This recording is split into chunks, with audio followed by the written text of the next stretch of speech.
The air in the forge was a thick, breathing thing, heavy with the ghosts of the day's labor. It smelled of coal dust, of hot iron, of sweat, and of something else, something foul and sweet that clung to the back of the throat.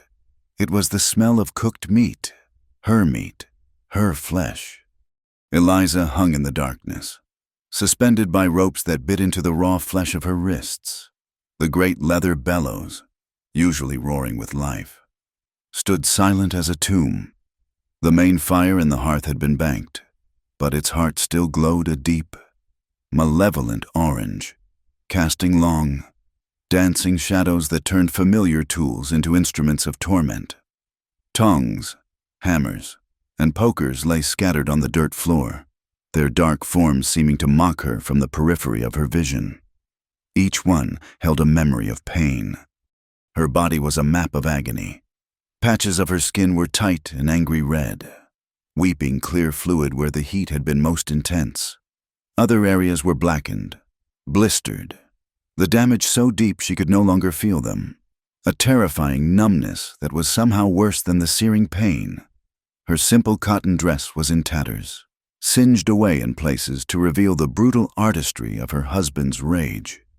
Every shallow breath she drew was a labor, sending a fresh wave of fire across her chest and belly. But it was the life inside her that commanded her will.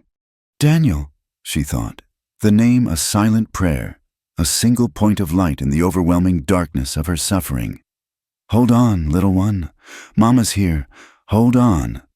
She tried to curl inward, a primal instinct to shield her womb, but the ropes held her fast, her body arched and exposed. She could feel the faint, fluttering movements within, a fragile message of survival. He was still there, still fighting, and for him, she would fight, too. She would breathe, she would endure. The forge door creaked on its iron hinges, but it wasn't him. It was only the wind, a lonely sound sweeping across the vast, empty plains. Caleb was gone. He had done his work and then left, perhaps to the saloon to wash the scent of her torment from his hands with cheap whiskey. He always did. It was part of the ritual. Her mind drifted, seeking refuge in the past, trying to find the man she had married. She remembered Caleb as he was when he first came to town, tall and broad-shouldered, with hands that could tame iron into art. He could shape a horseshoe with a strength that was mesmerizing. Yet his touch, when he took her hand during a town dance, had been surprisingly gentle. His eyes, the color of a summer sky, had promised her a world away from her life as an orphan, scrubbing floors for a roof over her head. He had promised her a home, protection, love. The promises had turned to ash as surely as the wood in his forge. The change had been slow at first, insidious, a harsh word here, a possessive grip there. He began to see slights where there were none, insults in the friendly greetings of other men. His pride, as hard and brittle as tempered steel, could not bear the slightest perceived crack. The forge, once a place of creation and livelihood, became his fortress and his judgment hall. The heat he commanded was no longer just for shaping metal. It became his weapon, his tool for enforcing his will. When she told him she was with child, for one fleeting moment, she saw the man she had married again. His sky-blue eyes softened, a genuine smile touching his lips. He had held her, his large hands gentle on her belly, and whispered of the future, of a son to carry on his name and his trade. That moment of peace was a mirage in a cruel desert. The whispers started soon after, whispers from others in the town, fueled by jealousy or simple meanness, that perhaps her frequent trips to the general store were for more than just flour and thread. Caleb's pride, already a festering wound, became infected with suspicion. He began to watch her, his gaze no longer loving but sharp, accusatory. The questions became interrogations. The accusations became convictions. Whose bastard is it, he had roared one night, his breath sour with liquor. He had backed her against the wall of their small cabin, his shadow swallowing her whole. You think I'm a fool? You think I don't see the way the mercantile boy looks at you." Her denials were useless. Her tears, an admission of guilt in his twisted mind. He dragged her from the cabin, across the dusty yard to the forge. It was his sanctuary, his place of power. It was where he would purify her. He had screamed, where he would burn the sin away. The first time he'd used the heat on her, it had been a heated poker, a quick, searing line against her arm. A warning. She had screamed, a sound that was swallowed by the roar of the bellows. After, he had been full of remorse, crying, begging her forgiveness, tending to the burn with a desperate gentleness that was more terrifying than his anger. She had believed him. She had forgiven him. But the poison of his jealousy had taken root. Each time his rage flared, he returned to the fire. It became his answer to everything. He no longer cried afterward. He would simply stare at the marks he'd made with a look of grim satisfaction, as if he were a craftsman inspecting his work. He was marking his property. Tonight had been the worst. He had been drinking for days, his paranoia stoked into a raging inferno. He had found a small wooden bird, whittled and smooth, that she had bought from a traveling peddler for the baby's nursery. "Who gave you this?" he had demanded, his voice a low growl. "I bought it, Caleb, for the baby." He had smashed the bird under his heel, grinding the delicate thing to splinters. "You lie," he hissed. "It was a gift from your lover." Then he had dragged her here. The details were a blur of fire and screaming. Her own screams. She remembered the sickening hiss as he brought a piece of heated flat iron close to her skin. She remembered the smell. The blinding, all-consuming pain that erased thought, that erased everything but the raw, physical reality of being destroyed. He had taunted her, his voice a venomous whisper against the backdrop of the crackling fire, telling her she was unclean, that he would burn the filth out of her, that the child she carried was a blight he would not suffer. A single tear traced a clean path through the soot on her cheek. It wasn't for herself. It was for her son, Daniel, her Daniel, who was being born into a world of such violence, whose first home was a womb encased in pain. She had to protect him. She focused on her breathing, trying to make it slow and even, trying to draw in the dusty air without jarring her scorched body. In, out, a rhythm, a prayer. The world outside the forge was quiet. The moon must be high now, casting its pale, indifferent light over the town of redemption. A town whose name felt like a cruel joke. There was no redemption here, only dust, sweat, and the quiet desperation of people clinging to the edge of a harsh land. She tested the ropes again, a futile gesture. He had tied the knots with a blacksmith's skill. They were unyielding. Her wrists were slick with blood where she had struggled earlier. The skin rubbed raw. The burning on her belly and legs was a constant, deep, throbbing torment, a relentless reminder of his madness. He had been careful, in his own insane way, to avoid the swell of her stomach directly, but the heat had been so intense. She knew the child must have felt it. She prayed the life within her was strong, stronger than its father's hate. "He thinks you are not his," she whispered to the baby in her soul. "But you are. You are of my blood, my heart, and you are of his, too, the good part of him, the part that died." Was that true? Had there ever been a good part, or had the monster always been there, lurking beneath the surface, waiting for an excuse to claw its way out? She had seen glimpses of it, even in the beginning. A cruelty to an animal, a flash of cold fury in his eyes when a deal went sour. She had ignored them, dismissed them as part of the harshness of the man, the harshness of the life they lived. She had been a fool. A young, desperate fool who had mistaken a cage for a sanctuary. A wave of dizziness washed over her. The edges of her vision swam with black spots. The last embers in the forge pulsed, their light fading. She was so thirsty. Her tongue was a dry, swollen thing in her mouth, and her lips were cracked and bleeding. How long had it been since he left her here? Hours? It felt like a lifetime. She let her head hang, her strength failing. The smell of her own burnt skin was making her nauseous. Death felt close, a cool shadow waiting just beyond the pain. Maybe it would be a mercy, an end to the suffering. But then she felt it again, a tiny, insistent kick from within. Daniel! It was a spark in the embers of her will, a declaration of life. No, she would not die. She would not leave her son to face this world alone. Or worse, to be raised by the man who had done this to them. She would live. For him. She pulled against the ropes, ignoring the fire that shot through her wrists. She had to stay awake. She had to be ready for what she didn't know, but she had to be ready.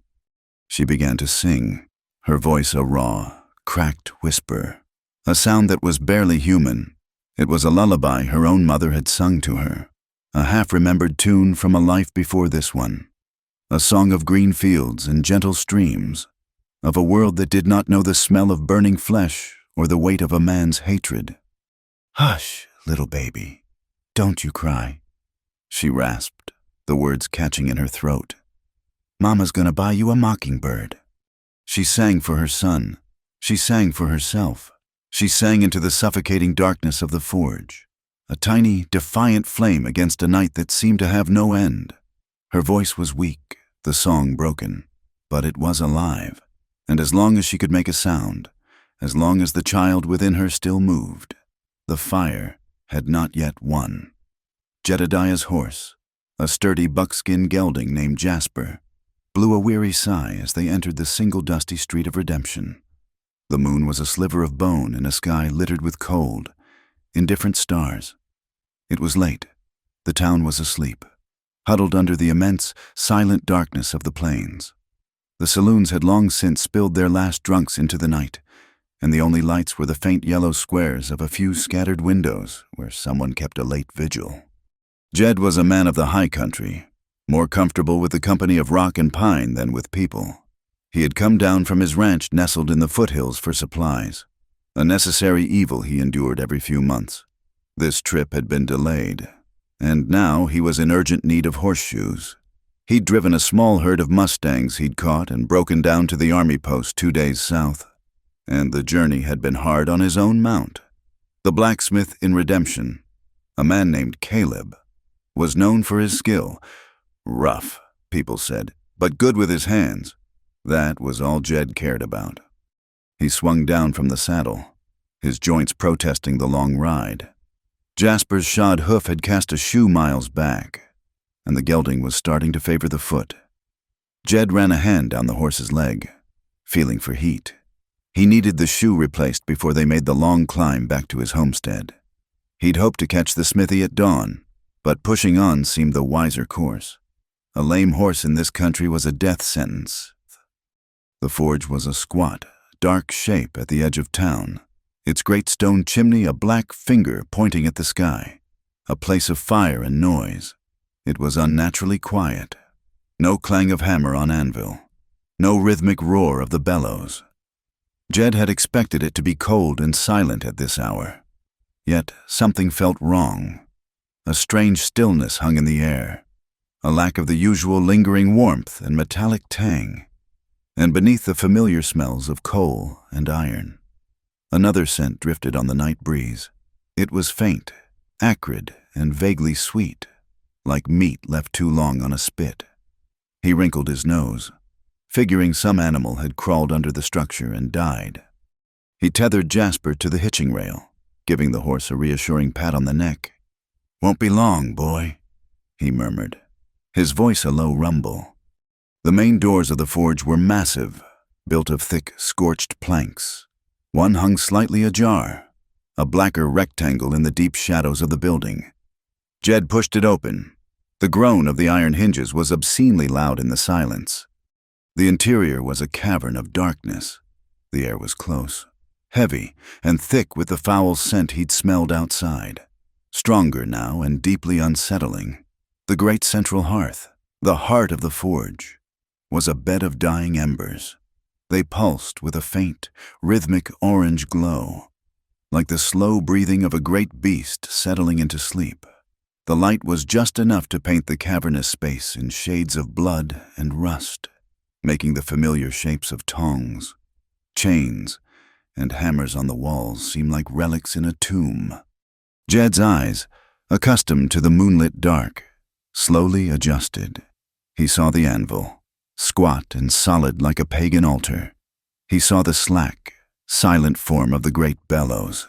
He saw a mess of tools scattered across the dirt floor as if dropped in a hurry. He called out, his voice sounding flat and dead in the enclosed space. "Smithy, you in here?" Only the whisper of the wind through the cracks in the walls answered him. He took a step inside, his boots scuffing on the hard-packed earth. He figured Caleb was passed out drunk in his cabin out back. Jed could wait till morning. He was turning to leave when a flicker of movement caught his eye. It was high up, near the center of the forge, where the block and tackle for lifting heavy wagon wheels hung from the main rafter. He squinted, trying to make sense of the shape hanging there. It was a long, dark bundle, swaying ever so slightly in the draft from the door. A side of beef, maybe, or a deer carcass, but the shape was wrong. Too slender, too human. A cold knot tightened in Jed's gut. He took another step forward, his hand resting instinctively on the hilt of the hunting knife at his belt. The embers pulsed again, a little brighter this time, and the light caught on the hanging form. It was a woman. The world seemed to tilt and fall silent. The wind died. The chirping of the crickets outside vanished. The only sound was the frantic, sudden hammering of his own heart against his ribs. He was frozen, a statue of dusty denim and disbelief, his mind refusing to process the horror his eyes were seeing. She was suspended by her wrists, her body hanging limp, her head bowed. She was dressed in the tattered remains of a simple dress, great patches of it burned away. Her exposed skin was a terrible landscape of injury, some parts an angry, weeping red, others a ghastly, blistered black. Even in the dim, hellish light, he could see the clear swell of her belly. She was with child. That single fact broke through his shock like a hammer blow. This wasn't just violence. It was a profound desecration. He moved then, his body acting before his mind could fully catch up. He strode forward, his long legs eating up the distance in 3 quick steps. He reached her side and looked up at her face. It was turned away, shrouded in a tangle of sweat-soaked hair. Soot and grime stained her cheeks. He could see the faint, almost imperceptible rise and fall of her chest. She was alive. He looked for the source of the ropes and saw they were slung over the main beam, the ends tied off around the base of the anvil. Whoever had done this had used the tools of the forge, the very instruments of a man's livelihood, to create this nightmare. As he watched, her head lolled to the side, her eyes fluttered open, or as open as they could manage through the swelling. For a single, breathtaking moment, their gazes met. Her eyes were pools of endless pain, but deep within them, the faint, dying orange glow of the embers was reflected, a tiny spark of fire in the abyss. There was no recognition, no plea, just a vast, hollow suffering that seemed to pull all the air from the room. In that instant, every other thought fled Jed's mind. The need for horseshoes, the long ride home, the potential danger to himself, it all evaporated. He had seen brutal things in his life. He'd seen men die in bar fights over a card game, seen the aftermath of Comanche raids, seen the unforgiving justice of the frontier. But this was different. This was a cold, intimate cruelty, a meticulous destruction performed in the dark. It was a perversion of everything a man was supposed to be, of what a home was supposed to be. It was wrong, a deep, elemental wrongness that settled in his bones and demanded action. He didn't hesitate. His hand, already on his knife, drew the blade from its sheath. The steel whispered as it came free. With one hand, he reached up and gathered the ropes above her head, pulling them taut. With the other, he brought the razor-sharp edge of his knife to the thick hemp. The blade bit deep. The fibers parted with a series of sharp, sighing snaps. He wasn't prepared for her weight. She fell, a dead weight, and he grunted as he caught her, his arms wrapping around her torso as he stumbled back a step to keep his balance. She was lighter than he expected, fragile, like a broken bird. Her head rested against his shoulder, and he felt the faint, hot whisper of her breath on his neck. It was a ragged, shallow thing, but it was there. It was life. Holding her, he was overwhelmed by the sensations, the heat radiating from her damaged skin, the sickeningly sweet smell of her injuries, so much more potent up close, the fine tremor that ran through her body, a continuous shiver of shock and pain. He held her carefully, trying not to jar her, his large, calloused hands feeling clumsy and inadequate against her profound fragility. He looked around the forge one last time, his gaze sweeping over the scattered tools, the dying fire, the empty space where she had hung. It was a place of evil, a place where humanity had been stripped away and replaced by something monstrous. He had to get her out. Cradling her against his chest, he turned and walked toward the door. His steps were measured, careful. He moved out of the suffocating heat and into the cool, clean air of the night. The stars seemed to blaze with a new intensity. The vast, open space of the plains felt like a promise of sanctuary. He carried her over to Jasper, who snorted and shuffled at the strange, wounded burden his master now carried. Jed leaned against the horse for a moment, shifting her weight in his arms. She moaned softly, a sound of pure misery that lanced through him. He didn't know who she was. He didn't know who had done this to her, though he had a cold and growing suspicion. He didn't know what trouble he was bringing down on himself by interfering. None of it mattered. In a land that was often cruel and unforgiving, a man had to draw a line, a point beyond which he would not step back. This was his line. He stood there for a long moment in the moonlight, a tall, solitary figure holding a broken woman, a silent testament to the last, flickering ember of compassion in a world that did its best to extinguish it. He had come to redemption seeking iron for his horse's hooves. He was leaving with something far heavier. He was leaving with a life. He had carried her to the only place that felt remotely safe, a place that offered anonymity and shelter without the complication of questions. The town livery. It was a large, drafty barn at the end of the street, smelling of hay, horsehide, and dry earth. The night hostler was an old man, half deaf and fully asleep in a small cot by the entrance, a jug of cheap corn liquor beside him. Jed had laid $2 silver on the man's chest, more than enough for a stall for his horse and a blind eye until morning, and carried her into the deep. Quiet shadows at the back. He made a bed for her in an empty stall, piling clean hay into a thick, soft mound. It was a poor substitute for a real mattress, but it was a world away from the cold, unforgiving dirt of the forge. He had laid her down as gently as a man of his size could manage, his movements slow and deliberate. For a long while, he simply stood there, watching the shallow rise and fall of her breathing in the gloom, listening to the soft nickering of the horses in the nearby stalls. The sounds were normal, peaceful. They felt like a lie in the face of the broken woman at his feet. He'd found a water trough and an old but clean rag, and had done what little he could. He hadn't dared to touch the burns on her body, knowing his clumsy attempts might do more harm than good, but he had gently wiped the soot from her face, revealing the pale, bruised skin beneath. He saw the sharp line of her jaw, the delicate curve of her cheekbones. She was younger than he'd first thought. He'd covered her with his own dusty coat, a small gesture against the chill of the coming dawn.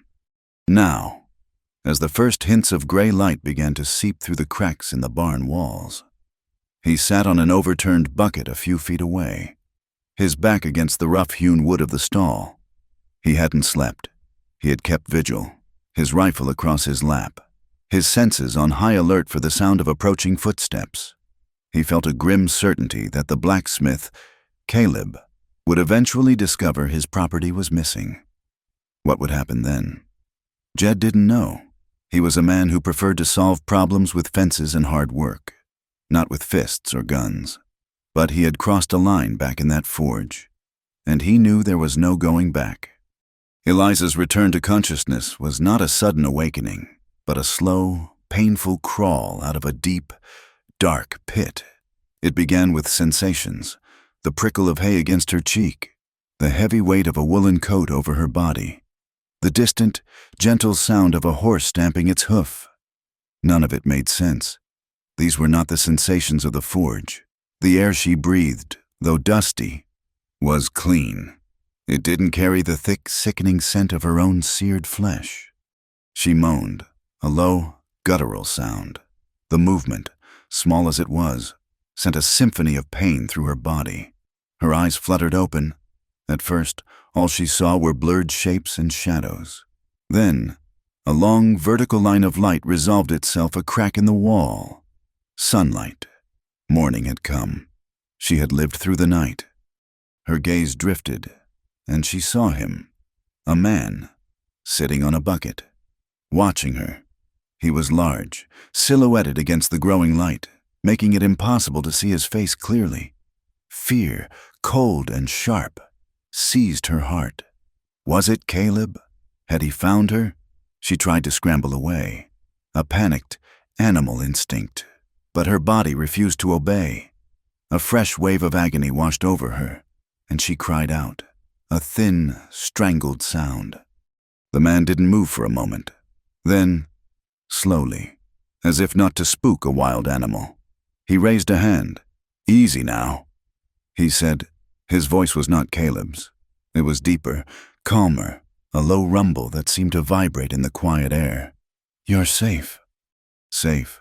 The word was foreign. She couldn't remember the last time she had felt it.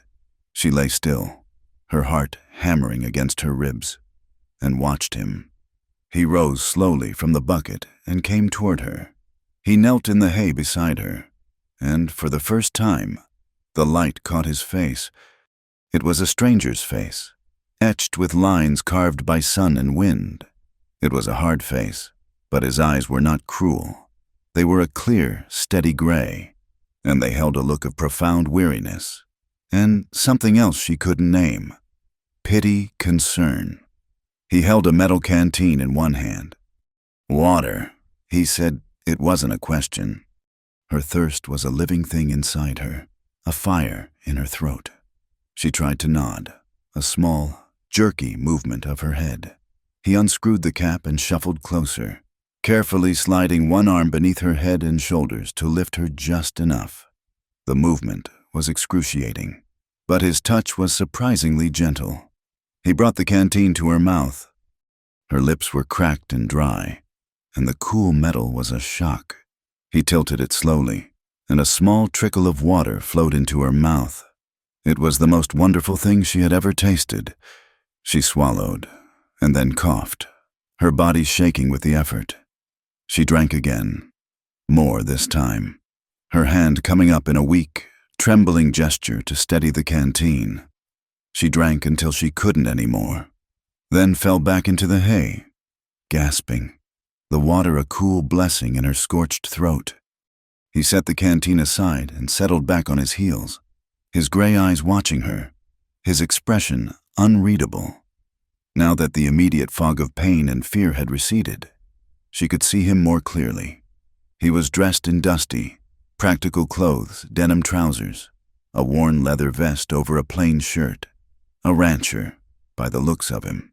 His hands, resting on his knees, were large and calloused, but they had held her with such care. The rising sun sent a single, brilliant shaft of light through a high gap in the barn siding. It sliced through the dusty air, illuminating the swirling motes like 1,000 tiny stars, and fell directly across her body. In its unforgiving honesty, the light revealed the full extent of the damage.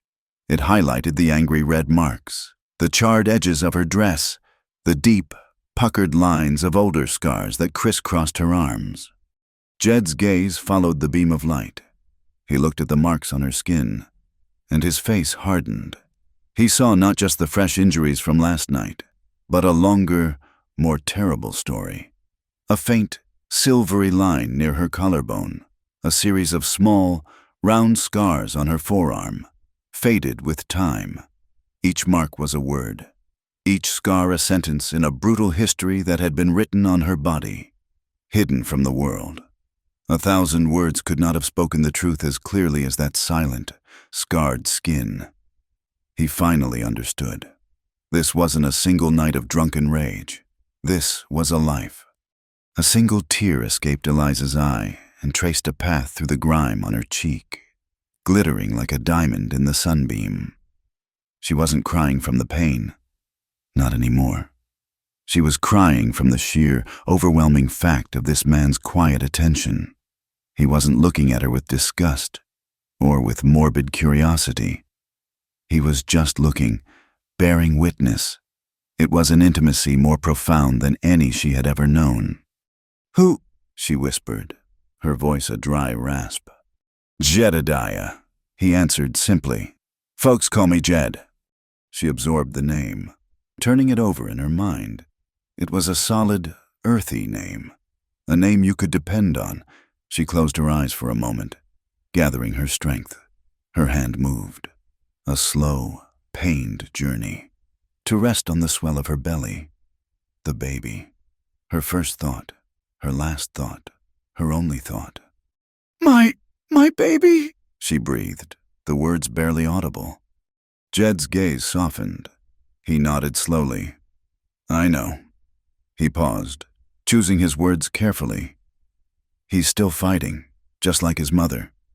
His words, simple as they were a balm to her soul. He's still fighting. It was a confirmation, a hope. She had protected him. She had survived. The tears came more freely now, silent drops of grief and relief that soaked into the dry hay. They sat in silence for a long time after that.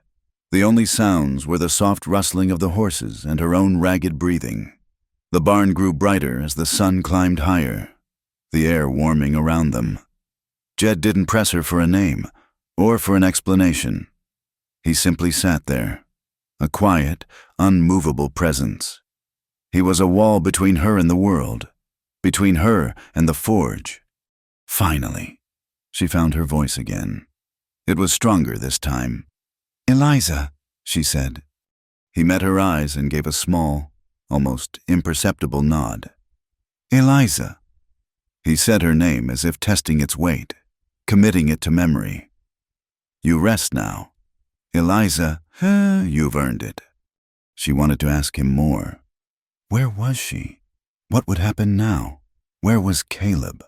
The question swirled in her mind, a frantic, chaotic flock of birds. But looking at Jed's calm, steady face, she felt a flicker of something she hadn't felt in years. Trust. It was a fragile, tentative thing, like a seedling pushing its way through scorched earth. But it was there. For the first time since she had been dragged into that forge, she allowed herself to believe that she might not be alone. She allowed herself to believe that the whisper of his voice was real. "You're safe." She closed her eyes, not because of pain or exhaustion, but because she chose to. She listened to the quiet sounds of the barn, to the sound of Jed's steady breathing nearby, in the dusty shaft of morning light, surrounded by the smell of hay and the quiet company of a stranger. Eliza let go, and for the first time in a long, long time, she rested. The breath she drew was still painful, still shallow, but it was a breath of her own, and in the dust and the quiet, it felt like a new beginning. The sun was high and hot when Eliza woke again. The world no longer smelled of hay and horses, but of dry wood, dust, and the faint, clean scent of sagebrush. She was not in the livery. She lay on a narrow cot, a thin but clean blanket covering her. The mattress was stuffed with dry grass, but it was the softest thing she had felt in years. She was in a small, one-room cabin. Sunlight, thick with dancing dust, streamed through a single, grimy window, and the gaps between the log walls. Jed sat in a simple, three-legged stool near the small, cold hearth, mending a piece of leather tack with a needle and thick thread. He worked with a quiet, focused economy of motion, his large hands surprisingly deft. He seemed to be a man who was uncomfortable with stillness, who needed a task to occupy his hands while his mind was elsewhere. He looked up as she stirred, his gray eyes meeting hers. There was no surprise in his expression, only a calm, watchful waiting. He had moved her at first light. He'd half carried her to Jasper, lifted her into the saddle, and mounted behind her, his body a solid wall supporting her back. They had ridden a short way out of town, to this abandoned line shack that Jed knew of from his travels. It was barely a shelter, just 4 walls and a roof, but it was isolated. It was private. It was safe. He had spent the morning tending to her needs with that same quiet practicality. He'd found a small spring nearby and brought back fresh, cold water. He had used some of it to clean her wounds more thoroughly, his touch firm but gentle, his face a mask of concentration as he worked around the angry, weeping burns. He'd said nothing about them, his silence a strange kind of respect. He did not ask how they got there. He seemed to know that the marks spoke for themselves. Now, he set his leatherwork aside and rose. He moved to the hearth, where a small pot sat warming on the embers of a fire he must have made earlier. He ladled some thin broth into a tin cup and brought it to her. "You need to eat something," he said. His voice was the same as before, low and steady. It was a voice that expected no argument. She pushed herself up, her body screaming in protest. The world swam for a moment, and he put a steadying hand on her shoulder until it passed. She took the cup, her hands trembling so badly that the broth sloshed over the rim. He said nothing, simply waiting until she could guide it to her own lips. The broth was warm and salty, and it felt like life itself spreading through her veins. She drank it all, then handed the empty cup back to him. Their fingers brushed. His skin was rough, calloused, but there was a warmth to it that was not the threatening heat of the forge. It was the warmth of a living man. "Thank you," she whispered, her voice still a fragile rasp. He only nodded, taking the cup and placing it back by the hearth. He returned not to his stool, but to a spot on the floor, leaning his back against the cabin wall, his long legs stretched out before him. He did not want to tower over her. The simple gesture spoke volumes. The silence that followed was different from the one in the barn. It was expectant. He was not pressing her, but he was creating a space for her to speak. If she chose to, and she found, to her own surprise, that she wanted to, the words were a poison inside her, and she needed to let them out before they consumed her completely. He has a temper," she began, her gaze fixed on the rough blanket in her lap. The understatement was so vast it was almost laughable. "He always has, but it got worse." Jed remained silent, his stillness an invitation to continue. "Every mark," she said, her voice dropping lower. "It has a story. This one." She lightly touched a faded, silvery scar on her upper arm. "This was for a burned supper. He said a wife who couldn't cook a decent meal deserved to know what a real fire felt like." The memory was sharp, a knife cut, just as the prompt had described it in her mind. She could see the kitchen in their small cabin, the overturned pot of stew on the floor. Caleb's face contorted in a mask of rage. She could feel the heat of the stove as he grabbed her arm and pressed it against the hot iron side, the smell of singed cotton and her own skin. Jed's jaw tightened almost imperceptibly, a flicker of muscle beneath the weathered skin. That was his only reaction. He would say things. Eliza went on, the words tumbling out now, hesitant but steady. He would drag me to the forge at night, not always to hurt me, sometimes just to make me watch him work the fire. He said he wanted me to understand it, to respect its power. He called it the Great Purifier. He said it burned away weakness. It burned away sin. She looked up at Jed, her eyes pleading for some kind of understanding. He would stand there, the sweat shining on him in the firelight, and he would talk. He would tell me all the ways I had failed him, the ways I had disappointed him. And then he would pick up a poker from the coals, its end glowing like a devil's eye, and he would hold it near my face and say—" Her voice broke. She took a shuddering breath. "He would say, 'You deserve this, you earned this.'" Jed closed his eyes for a brief second. He heard the words not in Eliza's broken whisper, but in the imagined roar of the blacksmith. He pictured the scene, the monstrous shadow of a man holding a glowing poker over this small, terrified woman, and a cold, hard anger settled deep in his chest. It was an anger he hadn't felt in a long, long time. "Why?" he asked, his voice quiet but carrying the weight of the cabin's silence. "Why did he think you deserved it?" This was the heart of it, the truth that had festered in the dark. Eliza's hand instinctively went to her belly, a protective, circling motion. "The baby," she breathed. "He doesn't believe the baby is his." The confession hung in the air between them, ugly and raw. He thinks I was with another man, the mercantile owner's son, a boy who was always kind to me, who would sometimes give me a piece of candy for the road." Caleb saw kindness and called it a secret. He saw a smile and called it a promise. She was weeping now, the silent tears she had shed in the barn turning into quiet, racking sobs. "I told him it wasn't true. I swore on my mother's grave. But the more I denied it, the more certain he became. The baby, my Daniel, was proof of my sin, and he was going to burn that sin away from both of us." She finally fell silent, exhausted by the weight of her own story. The cabin was filled only with the sound of her quiet sobbing. Jed did not move. He did not offer words of comfort. He knew, with a certainty that came from his own deep well of grief, that some pains were too great for words to soothe. Instead, he let her story sink into him, and as it did, it unlocked a door in his own mind, a door he had kept bolted for 5 long years. Her story was of a fire, his was of ice. As he listened to her, he was no longer in the dusty cabin.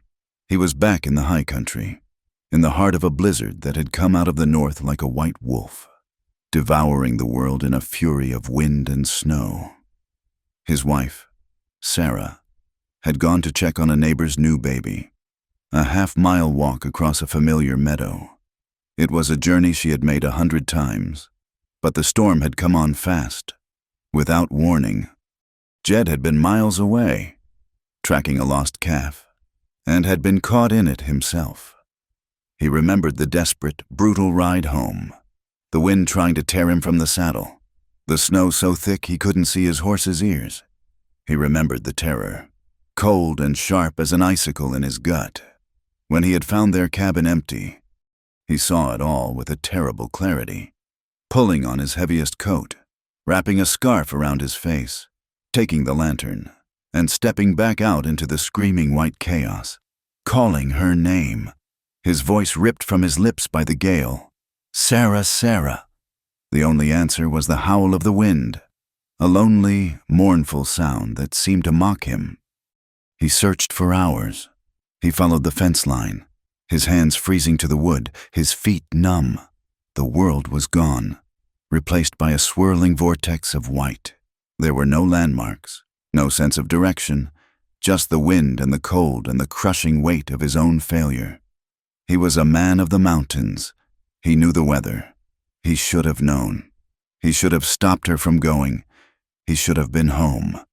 He found her just before dawn, when the storm had finally broken. She was in a small hollow, not 50 yards from their own cabin, curled up against a snowdrift as if she were only sleeping. The lantern he had given her was by her side, its oil spent, its light extinguished. The snow had covered her like a shroud, and for a moment he had allowed himself the foolish hope that she was alive, that the snow had kept her warm. But when he touched her cheek, it was as cold and hard as marble. He had carried her home. He had sat with her body for a whole day and night, unable to accept the quiet, frozen finality of it. The guilt was a physical thing, a great, suffocating weight on his chest. He had failed her. He was her husband, her protector, and in the one moment she had truly needed him, he had been gone. The storm had taken her, and he hadn't been there to fight it. He looked at Eliza, her face buried in her hands, her shoulders shaking. He saw the marks of Caleb's fire, and in his mind, he saw the icy stillness of Sarah's face. Both women were victims of a violent, uncontrollable force. For Eliza, it was the rage of a man. For Sarah, it was the rage of nature. And he, Jed, had stood helpless before it. A profound, aching empathy bloomed in his chest. It wasn't pity. Pity was a useless emotion. It was recognition. He recognized the look in her eyes, the look of someone who has stared into the abyss and survived, but who is forever changed by the sight. He carried his guilt in silence. She carried hers in scars. Slowly, he rose to his feet and walked over to the cot. He didn't speak. He simply reached out and placed his large, calloused hand on her head, his fingers gently threading through her tangled hair. It was not a gesture of passion, or even of comfort in the traditional sense. It was a gesture of acknowledgement. "I see you. I hear you. I am here." Eliza flinched at the unexpected touch, but she did not pull away. His hand was heavy, solid. It was an anchor in the storm of her memories. She leaned into the touch, just slightly, a silent acceptance of this shared moment. They stayed that way for a long time, the two of them in the quiet cabin, a man haunted by the wife he could not save from the ice, and a woman scarred by the husband who had tried to destroy her with fire. No love was born in that moment, not the kind poets wrote about. It was something older, something more fundamental. It was the silent, solemn pact of survivors. It was two broken souls finding shelter in each other's presence, recognizing in the other's pain a faint echo of their own. And in that shared silence, amidst the ashes and the ghosts, a fragile, unspoken understanding began to take root. 2 days passed in the quiet solitude of the line shack. They were measured not by the clock, for there was none, but by the slow movement of the sun across the dusty floor and the gradual rhythm of healing. Jed was a man of routines. At dawn, he would check on his horse, fetch fresh water from the spring, and then tend to Eliza's injuries.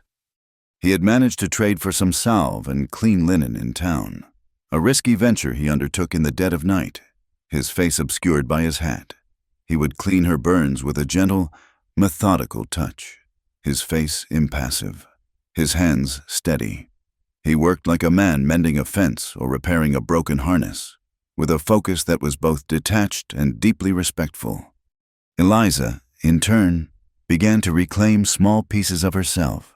She started to eat the broth and hardtack he provided, each swallow a victory against the pain. She could now sit up on her own for a few minutes at a time, her back straight, her gaze following the patterns of sunlight on the log walls. A fragile, unspoken truce existed between them.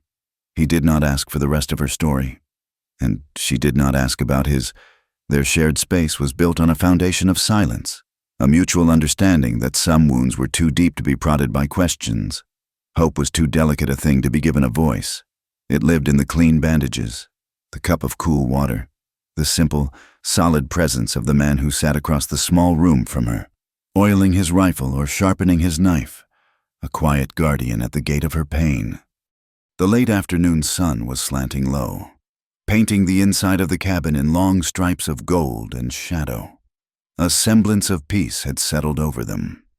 Jed had just finished redressing a particularly bad burn on her shoulder. He was kneeling on the floor, packing his meager medical supplies back into a small leather pouch. Eliza was propped up on the cot, watching his hands, finding a strange comfort in their competence. It began with a sound that did not belong. It wasn't the wind, which whispered constantly through the chinks in the logs. It wasn't the call of a hawk circling high overhead. It was a crunch, the sound of a heavy boot stepping on a dry twig just outside the cabin. Jed froze. His hands stopped moving, every muscle in his body going rigid. He was as still as a predator that has caught the scent of a rival. His head tilted slightly, his gray eyes fixed on the cabin's single, flimsy door. He had barred it from the inside with a thick piece of timber, but they both knew it was a token defense at best. Seeing the sudden, absolute stillness in him, a cold dread snaked its way up Eliza's spine. The fragile peace of the last 2 days evaporated like a drop of water on hot iron. Her breath caught in her throat. She knew, with a certainty that went beyond hearing, beyond reason. Who was out there? He had found her. The monster had followed her scent. Slowly, silently. Jed rose to his feet. He was a large man, but he moved with the grace of a cat, his worn boots making no sound on the packed earth floor. He reached for his rifle, which was leaning against the wall beside him. His fingers curled around the smooth wood of the stock, his movements economical and precise.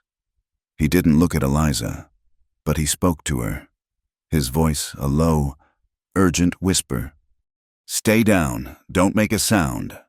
Then came the footsteps, heavy, deliberate. They weren't the steps of a man who was searching, but of a man who had arrived at his destination. Thump, thump, thump. Each footfall on the dry, warped planks of the small porch was a hammer blow against the fragile silence, a nail being driven into the coffin of their brief sanctuary.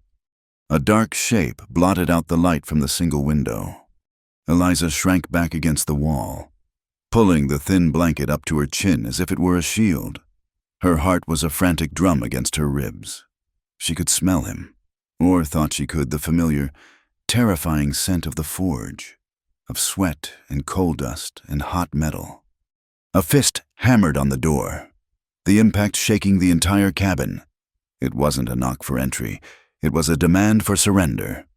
"Eliza." The voice was a roar, distorted by the wood of the door but unmistakable. It was the voice from her nightmares, the voice that had whispered threats and curses in the firelight. It clawed at her, stripping away the thin layer of healing, plunging her back into the terror of the forge. A whimper escaped her lips, a small, wounded sound she couldn't hold back. Outside, the sound was met with a guttural snarl of triumph. Jed moved to the side of the door, pressing his back against the rough logs, the rifle held ready. His face was grim, his eyes narrowed to slits. He was no longer the quiet caretaker. He was a man preparing for a fight he had known was coming. There was a moment of silence, thick with menace. Then, with a splintering crack, the wooden bar across the door snapped in two. The door flew open, slamming against the inside wall with a deafening crash. Caleb stood there, filling the doorway.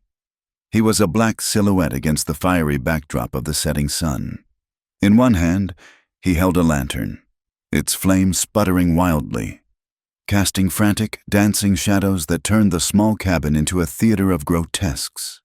In his other hand, he gripped a heavy, short-handled blacksmith's hammer, its head polished to a dull gleam from use.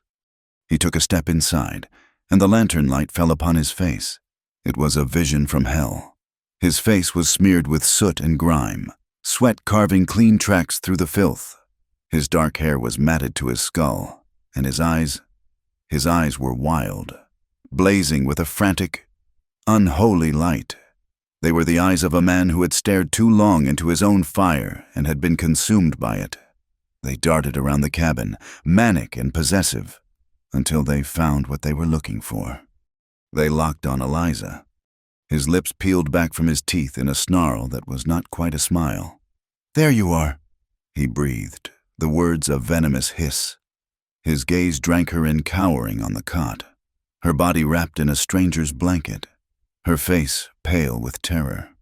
He saw the clean bandages on her arms and shoulders. His wild eyes then shifted, moving from her to the man standing beside the wall. He saw Jed, tall and ready, the rifle in his hands.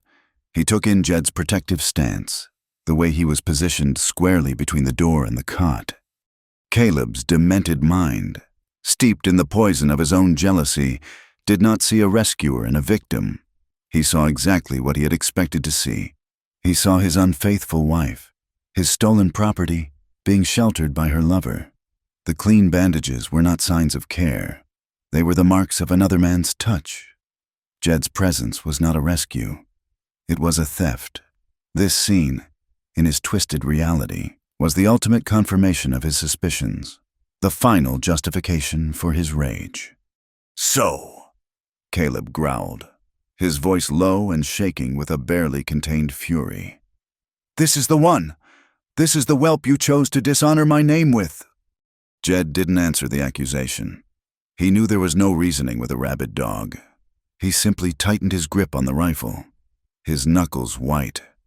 "This doesn't concern you, blacksmith," he said, his voice dangerously calm. "Turn around and walk away." Caleb let out a short, barking laugh that held no humor. "Walk away. Walk away from what is mine." He took another heavy step into the cabin, the floorboards groaning under his weight. The lantern in his hand swung, sending the shadows lurching drunkenly across the walls. "She is my wife. The brat in her belly is my burden. And you," he spat, his blazing eyes fixing on Jed. "You are a dead man." He saw Eliza flinch at his words, saw the way she looked at Jed, a desperate, pleading terror in her eyes. The sight of her turning to this other man for protection was the final spark on the fuse. Jed shifted his stance, bringing the rifle up slightly. "I won't tell you again," he said, his voice dropping to a near whisper. "Leave, now." For a moment, all three of them were frozen in a tableau of imminent violence. The air in the cabin was thick, heavy, and impossible to breathe, charged with Caleb's madness, Eliza's fear, and Jed's cold resolve. The only sound was the frantic hiss of the lantern and Caleb's own ragged, heavy breathing. It was the sound of a beast gathering itself to charge. Then Caleb moved. He raised the hammer, its polished head catching the lantern light. He opened his mouth, and a sound tore from his throat, a wordless roar of pure, possessive rage, a sound of absolute madness that echoed the roar of his own forge. He lunged forward, his eyes locked on Jed, his intention clear. The confrontation was over. The battle for Eliza's life had begun. The blacksmith's roar was the sound of a dam breaking, releasing a flood of pure, unrestrained violence into the small cabin. Caleb lunged, not with the clumsiness of a drunkard, but with the terrifying, explosive power of a man whose entire being had been forged into a single, hateful purpose. The hammer in his hand was not a tool. It was an extension of his arm, an iron fist meant to crush and obliterate. Jed had no time to aim the rifle, no space to fire. He reacted on pure instinct, a hunter's instinct honed by years of facing charging animals that wanted him dead. He pivoted, turning his body and bringing the rifle up horizontally, its thick walnut stock acting as a shield. The hammer came down with a sound like a tree cracking in a lightning strike. It met the rifle stock in a shower of splintered wood. The force of the blow was immense, a shock wave that vibrated up Jed's arms and into his teeth. The rifle, his one reliable companion in the wilderness, was ruined. Its stock shattered, its barrel bent. The impact tore the weapon from his grasp, sending it clattering uselessly into a corner. He was disarmed, his only weapon now the hunting knife at his belt. Caleb snarled, his wild eyes lit with triumph. He had broken the other man's weapon, broken his defense. He raised the hammer for a second blow, this one aimed directly at Jed's head. Jed threw himself backward, stumbling over the three-legged stool and crashing to the floor. The hammer whistled through the air where his head had been a second before, smashing into the log wall with a deafening thud that shook the small structure. Wood chips exploded into the air. From the cot, Eliza screamed, a raw, high-pitched sound of pure terror. She scrambled back, pressing herself into the corner of the wall. Her hands clasped so tightly over her belly that her knuckles were white. "Caleb, no, please, stop it!" Her plea was less than a whisper in the storm. Caleb didn't even seem to hear her. His entire world had narrowed to the man on the floor. He yanked the hammer from the wall, tearing a deep chunk from the log, and advanced. Jed rolled, kicking out with his long legs and catching the blacksmith in the shin. It was a desperate move, but it bought him a precious second.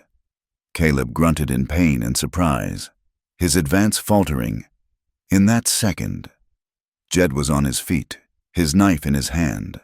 The blade was 7 inches of polished, deadly steel, but it looked like a toy compared to the heavy hammer Caleb wielded.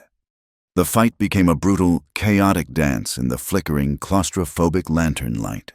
Caleb had kicked the lantern over in his initial charge, and it now lay on its side near the door, its flame sputtering inside its glass cage, casting huge, lurching shadows that writhed and fought on the walls, making the two men seem like monstrous giants. The blacksmith was a whirlwind of brute force. He swung the hammer in wide, powerful arcs, each blow meant to end the fight. He was a force of nature, a human storm of rage. He smashed the small table to kindling, kicked the overturned stool across the room, his every action fueled by a madness that had burned away all reason. The air was filled with his ragged, guttural breaths, the sounds of a beast in a frenzy. Jed was his opposite. He was a creature of evasion and precision. He could not match Caleb's strength. To try would be suicide. He had to be faster, smarter. He moved with a grim, desperate grace, his boots light on the packed earth floor. He dodged and weaved, letting the hammer's momentum carry the blacksmith off balance. The small cabin, which had seemed a sanctuary, was now a death trap, its tight confines leaving him almost no room to maneuver. The thud of the hammer striking the walls, the floor, the splintering furniture, became the terrifying percussion of the battle. Clang! Jed parried a downward swing, not with his blade, but with the thick spine of his knife against the hammer's wooden haft. The vibration stung his hand, but he held on, using Caleb's forward momentum to shove him sideways. The blacksmith stumbled, roaring in frustration, and slammed into the wall next to the hearth. "I'll kill you!" Caleb screamed, his voice thick with hate. He turned, his face a mask of sweat and fury. "She's mine. Everything she is mine." Jed didn't waste his breath on a reply. He used the brief opening to put a little more distance between them, circling toward the center of the room. His eyes were cold, focused, darting from the hammer to Caleb's crazed eyes, looking for a mistake, an opening, any sign of weakness. He could feel a warm trickle of blood running down his arm from where a splinter of the rifle stock had gashed him. His breathing was coming in ragged bursts, the air in the room thick with dust and the smell of raw, violent exertion. From her corner, Eliza watched through a haze of terror. The two men were blurs of motion, their grunts and the crash of their battle filling her world. She saw Caleb's face, the face she had once loved, now twisted into something unrecognizable, something utterly inhuman. She saw Jed, the stranger, fighting for her, for a life he had stumbled into only days before. Her pleas had turned into choked sobs, each blow that landed against the walls of the cabin feeling like a blow against her own body. She hugged her belly tighter, whispering to the child within, silent prayers for a deliverance she could not imagine. The fight reached a fever pitch. Caleb, enraged by Jed's agility, began to take more risks. He abandoned all pretense of defense, pouring every ounce of his formidable strength into his attacks. A wild, backhanded swing of the hammer nearly caught Jed in the ribs. He twisted away at the last possible second, the iron head ripping the leather of his vest and leaving a fiery welt on his skin. The near miss left Caleb overextended, his body twisted, his right side exposed for a fraction of a second. It was the opening Jed had been waiting for. He lunged forward, not with a wild swing, but with a quick, controlled thrust. He moved inside the reach of the hammer, a dangerous gamble. His knife, held low, came up in a silver arc. It was not a stab aimed to kill, but a deep, powerful slash. The blade cut through Caleb's coarse shirt and bit deep into the muscle and sinew of his right shoulder, the arm that held the hammer. Caleb screamed. It was not a roar of rage this time, but a high, sharp cry of pure, unadulterated pain. The shock and agony were so intense they momentarily broke through his madness. His eyes widened in disbelief as he looked down at the blood that suddenly blossomed across his shoulder. a dark, spreading flower. His fingers went numb, the nerves severed by Jed's blade, the blacksmith's hammer, his symbol of power and terror, slipped from his grasp and fell to the floor with a heavy, final-sounding thud. But the beast was not yet slain. Pain, for Caleb, was just another fuel for the fire. With a guttural cry that was part agony and part rage, he threw his entire body forward, swinging his left fist in a desperate, wild haymaker. Jed was already trying to retreat, to move back from the wounded blacksmith, but he was too close. The blow, clumsy but powered by Caleb's massive frame, caught him high on the side of the head. Light exploded behind Jed's eyes. The world tilted violently, the floor rushing up to meet him. He staggered back, his ears ringing, his vision swimming with black spots. He crashed against the cabin wall and slid down, his knife slipping from his suddenly weak fingers. He was dazed, his thoughts scattered, the world a blurry, roaring mess. And then, silence.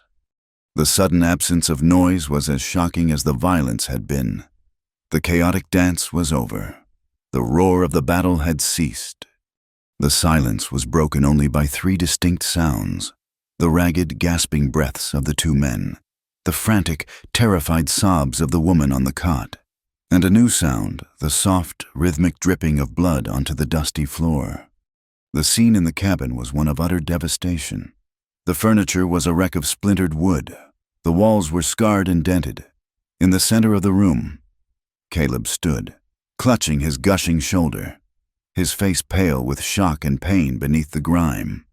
The blazing fury in his eyes had been replaced by a dawning, horrified awareness of his own wound. Against the far wall, Jed was slumped on the floor, shaking his head, trying to clear the fog from his vision. A dark line of blood was already trickling from his hairline, tracing a path through the dust on his cheek. And on the cot, Eliza stared, her eyes wide, at the two bloodied men. Blood was on Caleb, a great dark stain spreading across his chest and arm. Blood was on Jed, matting his hair and staining his collar, and some of it, from somewhere, had spattered onto the blanket she held clutched in her fists. All three of them were there, trapped in the wreckage, baptized in blood, the air thick with the metallic scent of it. The fire of the fight was out, and in its place, a cold, grim silence settled over the ruined cabin. The silence that descended upon the ruined cabin was heavier and more suffocating than the violence that had preceded it. It was a silence made of pain, shock, and the slow, steady drip of blood onto the floorboards. The overturned lantern hissed, its flame guttering, threatening to plunge them into total darkness. It cast long, trembling shadows that made the wreckage seem to writhe with a life of its own. Caleb was on his knees, his massive frame slumped forward, one hand clamped desperately over the deep, bleeding gash in his shoulder. The manic fire in his eyes had been quenched by the cold shock of his own wound, replaced by a dazed, animalistic pain. His ragged breaths were loud and wet in the stillness. Across the room, Jed leaned against the wall, the world still tilting and swimming around him. The side of his head throbbed with a dull, booming rhythm, and the blood from the cut above his eye had traced a sticky path down his cheek and onto his collar. He held his knife loosely in his hand, its blade now darkened, but his strength was spent. He watched Caleb, not with anger anymore, but with a profound, weary vigilance. On the cot, Eliza was a statue of terror. She hadn't moved, her eyes wide and dark, darted between the two bloodied men. The chaos had stopped, but the fear remained. A cold, hard knot in the pit of her stomach. She felt trapped, not just in the cabin, but in the wreckage of her life, a life that now lay shattered on the floor like the broken furniture around her. Time seemed to stretch and dissolve. A minute could have been an hour. The only reality was the pain, the blood, and the suffocating silence. Then, a new sound intruded. The steady, rhythmic beat of a horse's hooves approaching at a calm, deliberate trot. The sound was alien to the chaos inside the cabin. a sound of order and the outside world. It grew closer, then stopped. There was the soft creak of leather as a man dismounted. Jed tensed, trying to push himself into a more alert posture, his knuckles tightening on the hilt of his knife. Eliza held her breath, her heart seizing with a fresh wave of fear. Was it a friend of Caleb's? Had he brought more men? Heavy, even-paced footsteps crossed the small porch.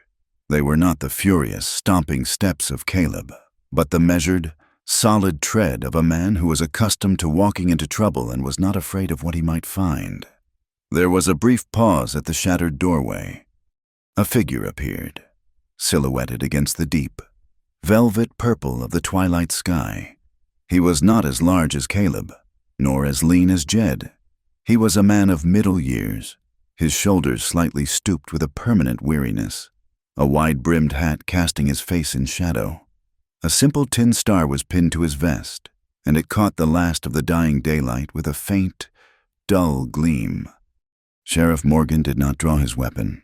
He simply stood in the doorway, his hands resting on his hips, and let his gaze sweep over the scene. His eyes, when they moved into the faint lantern light, were the color of faded denim, and they held no surprise, no shock. They held only a deep, bottomless exhaustion, the look of a man who had seen every possible variation of human ugliness and was no longer capable of being surprised by it. He took in the splintered furniture, the blood on the floor, the dazed rancher against the wall, the wounded blacksmith on his knees, and the terrified woman on the cot. He processed it all in a single, silent moment. "Well," he said, his voice a dry, gravelly thing, like stones rolling in a riverbed. "Looks like you folks have had a busy evening."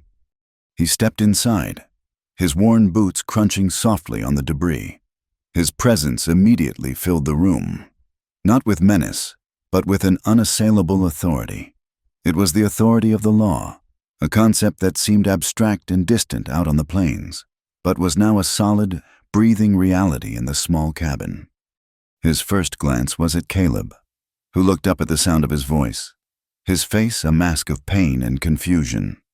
"Sheriff," Caleb grunted, "this man, he stole my wife. He attacked me in my own home." Sheriff Morgan's gaze flickered to the unfamiliar setting, the bare walls of the line shack. "Doesn't look much like your home?" "Caleb," he observed, his tone flat. He then looked at Jed. "And you, I don't know your face. Who are you to be in the middle of this?" Jed pushed himself away from the wall, his head swimming. "Name's Jedediah. I was just passing through." The explanation sounded feeble even to his own ears. "You've got a funny way of passing through," the sheriff noted, his eyes falling on the bloodied knife still in Jed's hand. "Drop it, slowly." Jed hesitated for a second, then let the knife fall from his fingers. It landed on the floor with a soft thud. He was not a man who took orders easily, but he knew a losing fight when he saw one. This was not a fight of iron and flesh, but of something else entirely. Sheriff Morgan nodded, his attention turning back to the blacksmith. "Caleb, I heard a ruckus from the road. Sounded like you were trying to tear down this cabin with your bare hands. What's this all about?" "It's her," Caleb snarled, pointing a trembling, bloody hand at Eliza. "The whore, she ran off, and I found her here with him shacked up like a common." "That's enough of that talk," the sheriff cut in, his voice suddenly as sharp and cold as a winter wind. The weariness in his eyes was replaced by a flash of steel. "I've heard that particular song from you before. Caleb, it's getting old." He walked past the two men, his steps deliberate, until he was standing before the cot. He stopped a few feet away, so as not to crowd Eliza. He took off his hat, revealing a receding hairline and a forehead creased with deep lines. It was a gesture of respect, a small island of civility in the ocean of brutality. He looked at her, and his voice, when he spoke again, was softer, stripped of its hard edge. "Ma'am," he said, "are you Eliza?" She could only nod, clutching the blanket, her throat tight with fear. I'd appreciate it if you'd tell me what happened here tonight, he said gently. In your own words. Eliza looked from the sheriff's calm, patient face to Caleb, who was now glaring at her, his eyes filled with a venomous warning. For a moment, she faltered. The habit of fear was strong, a chain she had worn for years. To speak out against him felt like a transgression punishable by fire. But then she looked at Jed, who was watching her, his expression unreadable through his own pain. He had fought for her. A stranger had bled for her. The least she could do was speak the truth. She took a breath, and the words came out, quiet and trembling, but clear. "He found me," she whispered. He tried to hurt me again. Jed, Mr. Jedediah, he stopped him." Again, Sheriff Morgan repeated the words softly, his gaze sharpening. "He's hurt you before." Eliza didn't answer with words. She simply let go of the blanket with one hand and pushed back the tattered, blood-stained sleeve of her dress, exposing her forearm to the lantern light. The sheriff's gaze dropped. He saw the angry red of the fresh burns from the forge, the weeping blisters, the charred edges of her skin, and beneath them, he saw the other marks, the old ones, the faint, silvery white lines of long-healed cuts, the small, round, puckered scars that dotted her skin like a terrible constellation. He looked for a long, silent moment. He was a man who read the land, who could read the tracks of a man or a horse, who could read the sky for signs of a coming storm. And now, he read the story written on her skin. He saw a history of pain, a pattern of cruelty that spoke more eloquently and honestly than any sworn statement. Each scar was a piece of evidence. Each mark was a silent witness. He raised his eyes from her arm and looked back at her face. He gave a single, slow nod. He had seen all he needed to see. The truth was there, undeniable, seared into her very flesh. He turned around, his face set like granite. He walked back to Caleb, pulled a pair of iron handcuffs from a pouch on his belt, and reached for the blacksmith's uninjured arm. "What are you doing?" Caleb bellowed, trying to pull away. "I'm the one who's been wronged here. She's my wife." "She might be your wife, Caleb," the sheriff said, his voice cold and final as he snapped the cuff around Caleb's wrist. "But that doesn't give you the right to treat her like livestock you can brand at will." He hauled the blacksmith to his feet. Caleb swayed, weakened by his wound, his face a mask of disbelief and outrage. "This is my word against hers," he raged. "No one will believe a faithless—" Sheriff Morgan cut him off, his voice ringing with the absolute authority of the law. "It's not your word against hers, Caleb," he said, his tired eyes looking past the blacksmith to Eliza. "It's your word against every mark on her body." He paused, and his next words fell into the sudden, profound silence of the cabin like stones into a deep well. "Every scar will be her testimony." The words hung in the air. Simple, powerful, and true. They were a promise. They were a verdict. For Eliza, they were the sound of a key turning in a lock she had long since believed was rusted shut.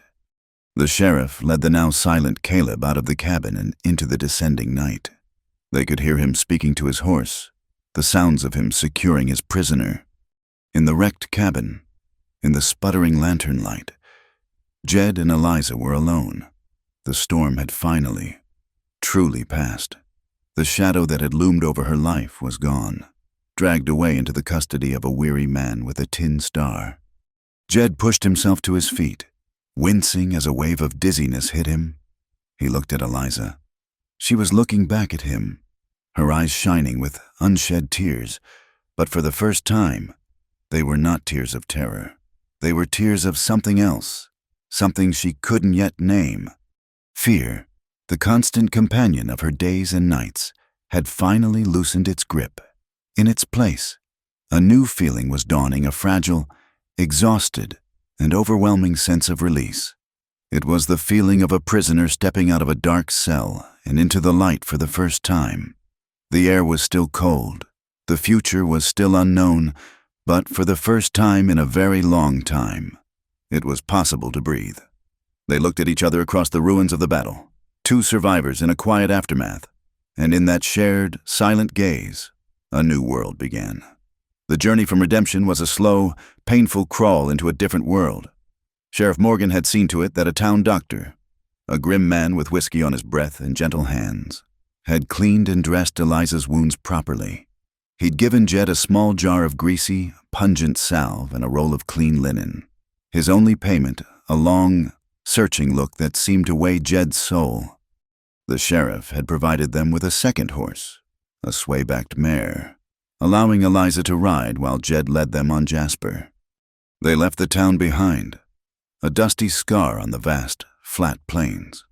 With every mile, the memory of the forge, of the blood and the violence, seemed to fade, not from memory, but from the immediate, pressing reality. The air changed. It lost the scent of dust and despair, and began to carry the cleaner, sharper fragrance of sagebrush and dry grass. The landscape began to undulate, the flat earth giving way to rolling hills that rose steadily toward the dark, distant line of the mountains. Jed was a silent guide. He did not push the pace, stopping frequently to let Eliza rest and drink from his canteen. He never spoke of what had happened, and she was grateful for the silence. Words felt inadequate, intrusive. Her body was a constant symphony of pain, but it was a healing pain now, a dull, throbbing ache that was a testament to her survival, not her torment. For the first time, she was moving towards something, not just running away. After a day and a half of steady, quiet travel, they crested a final, high ridge. Below them, nestled in a wide, green basin, was Jed's ranch. It was not a grand place, a small, sturdy cabin of dark, weathered logs set under the shade of two tall pine trees, a thin curl of smoke rising from its stone chimney, though Jed had left no fire. A solid-looking barn stood a short distance away, next to a series of corrals made of peeled logs. A small herd of horses, a mix of sturdy mustangs and calmer ranch stock, grazed peacefully in a vast, fenced pasture that stretched out toward the foothills. The entire place was surrounded by an ocean of green grass that swayed and whispered in the constant, cool wind that swept down from the high peaks. This was the source of the world's clean air. This was where the wind was born. After the cramped, suffocating heat of the forge, the sheer, breathtaking openness of the landscape felt like a physical release, a loosening of a band that had been cinched tight around her chest for years. There was no smell of coal smoke here, only pine and earth and clean, cold water. There was no sound of a hammer on an anvil, only the sighing of the wind, the distant nicker of a horse, and the cry of a lone hawk circling in the vast, blue sky. Jed helped her down from the horse, his hands strong and steady on her waist. Her legs were weak, trembling from the long ride and her injuries. She leaned on him for a moment, her head bowed, simply breathing in the air of this place. It felt like her first true breath. "Welcome to my home," he said, his voice a low rumble. It was the first time she had heard him use that word, home. The days that followed were quiet, measured, and slow. The cabin was like the man who had built it simple, practical, and solid. Inside, there was a large stone fireplace that dominated one wall, a rough-hewn table with two benches, a small area for cooking, and two narrow cots on opposite sides of the room. Everything was clean, well-tended, and stripped of any unnecessary ornament. It was a place of shelter, not of sentiment. And for Eliza, it was the safest place she had ever been. Her first task was learning how to move again. The burns on her legs and torso had tightened as they began to heal, making every step an exercise in pain and concentration. At first, she could only shuffle from the cot to the table, her hands braced against the log walls for support. Jed never offered help unless she asked for it, a quiet respect for her need to reclaim her own body, her own strength. He would leave a bucket of fresh water and a plate of food on the table and then go about his chores, leaving her to the silent, arduous work of healing. One afternoon, a week after they arrived, she made it from her cot to the open doorway and back again without touching the walls. She stood there, trembling with effort, her knuckles white where she gripped the back of a bench. But she was standing on her own. It felt like a greater victory than surviving the fire. Jed was in the corral, working with a young, half-wild Mustang, his voice a low, calming murmur as he moved around the nervous animal. He saw her in the doorway, saw her standing on her own, and he paused his work. He didn't smile, but a subtle softening came into his gray eyes. He gave her a small, almost imperceptible nod of acknowledgement before turning his attention back to the horse. That single, silent gesture of recognition was more encouragement than 1,000 effusive words could ever have been. As her body healed, she began to claim small parts of the cabin as her own. She started with the cooking hearth. Fire had been the instrument of her torment, and the thought of standing before an open flame, of feeling its heat on her skin, filled her with a deep, primal dread. But the alternative, to remain helpless, was worse. One morning, she rose before Jed. He had left the ingredients for breakfast on the table, as always a slab of bacon, a bag of flour for biscuits, a pot of coffee grounds, with a deep, shuddering breath. She walked to the hearth. She knelt, her movements stiff and painful, and arranged the kindling. Her hands shook as she struck the match, the small flare of the flame making her flinch, but she held steady. She lit the kindling and watched as the small flame grew, catching the larger logs. It was a controlled fire, a fire for warmth, for sustenance, not a fire for hate. When Jed came in from the barn, the smell of coffee and frying bacon filled the small cabin. Eliza was standing by the hearth, her back to him, a long fork in her hand as she turned the bacon in the heavy cast-iron skillet. She was slow, and her movements were still tinged with pain, but she was cooking. She was commanding the fire, not the other way around. He stopped just inside the door, the sight holding him motionless. It was such a simple, domestic scene, yet it was profound. For 5 years, since Sarah's death, this cabin had been a place of silent, solitary existence, the sounds and smells of another person creating a meal, creating a home, were echoes from a life he thought he had buried forever. He took off his hat and sat down at the table, his movements quiet so as not to startle her. She brought the plates over, her hands still trembling slightly. The biscuits were a little misshapen, the bacon a little too crisp, but it was the best meal Jed had ever eaten. They ate in their usual silence, but it was a different kind of silence now. It was warmer, more companionable. It was the silence of two people sharing a space, a meal, a morning. Her laughter, when it came, was as unexpected as a wildflower blooming in a patch of scorched earth. She was sitting on the porch steps one afternoon, watching Jed work with a newborn foal in the corral. The foal, all spindly legs and clumsy surprise, tried to kick up its heels and ended up tumbling head over tail into a soft pile of hay. It got up, shook itself with an air of indignant dignity, and promptly fell over again. A sound escaped Eliza's lips. It was a soft, breathy noise, like the rustle of dry leaves. It took her a moment to realize what it was. A laugh. She hadn't laughed in so long. She had forgotten the feel of it in her own chest. Her hand flew to her mouth, as if to stifle the sound, a conditioned reflex from years of suppressing any sign of joy. In the corral, Jed had turned to look at her, a rare, faint smile touching the corners of his mouth. He didn't say anything, but their eyes met, and in that moment, she didn't try to hide her smile. She let it stay. As the weeks turned into a month, a gentle routine settled over them. Eliza took over the cooking and the care of the cabin, her movements becoming more fluid, more confident each day.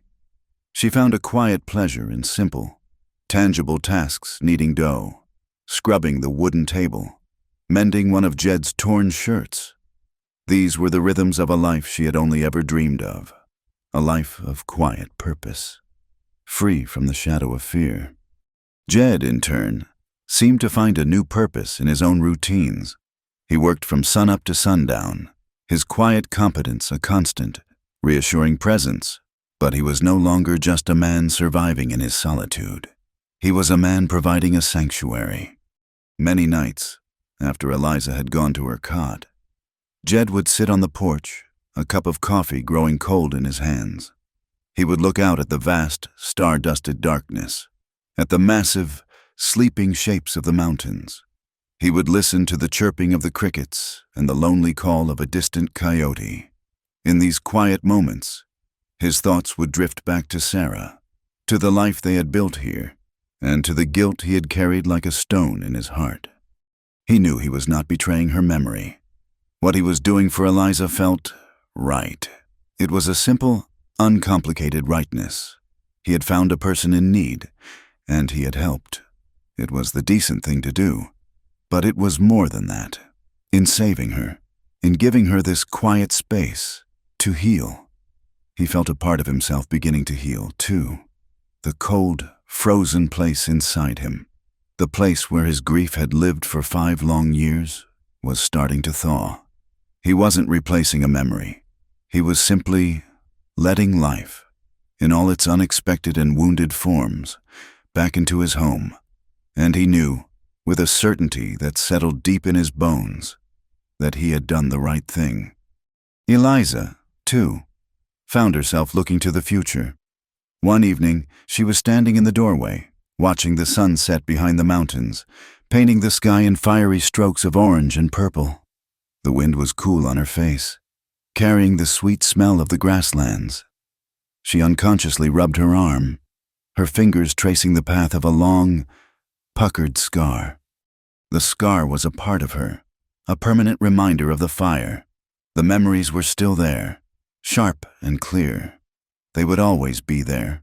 But as she stood in the doorway of Jed's cabin, looking out at the endless healing fields, she realized that the fear was gone. The scar no longer felt like a brand of shame. It felt like a line in a story, the story of her survival. She was beginning to believe that her life was not over. It was not the life she had once imagined, but it was a life nonetheless, a new life, a quiet life, a life that was hers to build. The fire had taken almost everything from her, but it had not taken her strength. It had not taken her will to live, and it had, in the strangest of ways, led her here, to this place of peace, to this quiet, decent man, standing there, with the vast, open land before her and the sleeping child within her. Eliza began to believe that a life could start over. Even after it had been burned to the ground, the warm, gentle days of summer bled into the crisp, golden light of autumn.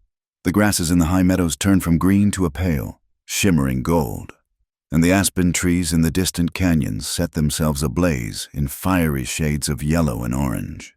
The air grew thin and sharp, carrying the first hint of the coming snows. In the small log cabin, a different kind of season was also turning. Eliza's time was near. She had grown stronger over the months, her body healing with a slow, steady resilience. The sharp edges of her pain had dulled to a persistent ache, and the haunted, terrified look in her eyes had been replaced by a quiet, watchful calm. Her belly was a magnificent, taut drum, a constant, living promise of the new life she carried. She and Jed had settled into a rhythm that was as natural and unspoken as the changing seasons. They were 2 solitary people sharing a space, their lives interwoven by a shared history of violence and a shared hope for a peaceful future. They spoke little, but their silence was no longer empty. It was filled with a deep, abiding understanding. The first pain came in the dead of night, a sharp, insistent clenching that stole her breath and brought her bolt upright on her cot. In the moonlight slanting through the window, she saw Jed was already awake, sitting on the edge of his own cot, watching her. He was a man who slept with the light, alert stillness of a predator, and he had sensed the change in her breathing. "Is it time?" he asked, his voice a low rumble in the quiet cabin. She could only nod, another contraction seizing her, forcing a low gasp from her lips. A look of profound, sheer panic flickered across Jed's stoic face. It was there for only a second before he mastered it, but Eliza saw it. This man, who could face down a blizzard or a charging bull without flinching, was terrified. He was a man of horses and cattle, of earth and sky. He knew the rhythms of animal birth, the bloody, practical mess of it. But this was different. This was Eliza. This was the child of the forge, the child he had inadvertently sworn to protect. He was utterly, terrifyingly out of his depth. He did what panicked, practical men have always done. He started boiling water. He filled every pot and kettle they owned and set them on the hearth, stoking the fire until it roared, turning the small cabin into a sweltering, humid room. He gathered all the clean linen they possessed, stacking it in a neat but useless pile on the table. He paced the floor, his long strides measuring the confines of his own helplessness. Eliza watched him, a faint, pained smile touching her lips. His fear, in a strange way, was a comfort. It was a testament to how much he cared. The hours that followed were a blur of pain and effort. The world shrank to the small space of the cot, to the rhythm of her own breathing, to the relentless, tidal waves of contractions that consumed her. It was a lonely, primal struggle, a battle waged in the deepest recesses of her own body. Yet she was not alone. Jed, having exhausted all possible practical tasks, finally found his place. He knelt on the floor beside her cot. At first he just stayed there, a large, silent, and awkward presence. Then, as a particularly vicious wave of pain washed over her, causing her to cry out and arch her back, he reached out and took her hand. His hand was large, rough, and calloused, completely enveloping hers, but his grip was surprisingly gentle. He didn't speak. He just held on, his hand a solid, unwavering anchor in her storm of pain. Through the long hours of the night, he remained there. He wiped her brow with a cool, damp cloth. He held a cup of water to her lips between contractions. He murmured quiet, simple words of encouragement, his deep voice a steady, calming presence against the chaos in her body. "You're strong. Eliza, you're doing good. Just breathe." As the dawn began to break, painting the single window in shades of gray and pale rose, the final struggle began. Eliza was exhausted, her strength all but gone. She felt she could not go on. She turned her head on the sweat-soaked pillow, her eyes finding Jed's. In his face, she saw not pity, but a fierce, unwavering belief in her. It was the reflection of a strength she didn't know she still possessed. She bore down one last time, a cry tearing from her throat that was part agony, part effort, part a final, desperate prayer, and then release. Into the exhausted silence of the cabin, a new sound erupted. It was a thin, wavering, but shockingly loud cry. It was the sound of new, healthy lungs filling with air for the first time. It was a sound that tore through the years of pain, of fear, of silence, and filled every corner of the room with the irrefutable, miraculous announcement of life. Jed let out a shuddering breath he hadn't realized he'd been holding. Tears he didn't know were there streamed down his face, cutting clean paths through the grime and weariness. With hands that trembled uncontrollably, he took the small, slippery, red-faced infant and, with a clumsy tenderness, wiped him clean and wrapped him in a fresh linen cloth. "He was a boy, Daniel." Jed held the baby for a moment, his large hands looking impossibly huge as they cradled the tiny, squirming bundle. He stared down at the perfect, miniature features, the impossibly small fingers, the screwed-up face that was still crying with all its might. Awe, profound and overwhelming, washed over him. This was the child from the forge, the child from the heart of the fire. And he was perfect, he was whole, he was alive. He brought the baby to Eliza. She was pale, her body trembling with exhaustion, but her eyes were clear and luminous. She held out her arms, and Jed gently placed the small bundle on her chest. The baby's cries immediately softened as he felt the warmth of his mother's skin, his small head rooting around by instinct. Eliza looked from the beautiful, precious child in her arms to the man who knelt beside her, his face streaked with tears. She reached out her free hand and laid it on his arm. His muscles were tense beneath her touch. "Jedediah," she whispered, her voice weak but clear. He looked at her, his gray eyes full of an emotion she had never seen in them before. "You saved us twice," she said softly. The words were simple, but they carried the weight of everything that had passed between them. The first time was from the fire, but the second time was from despair. That was the rescue that mattered most.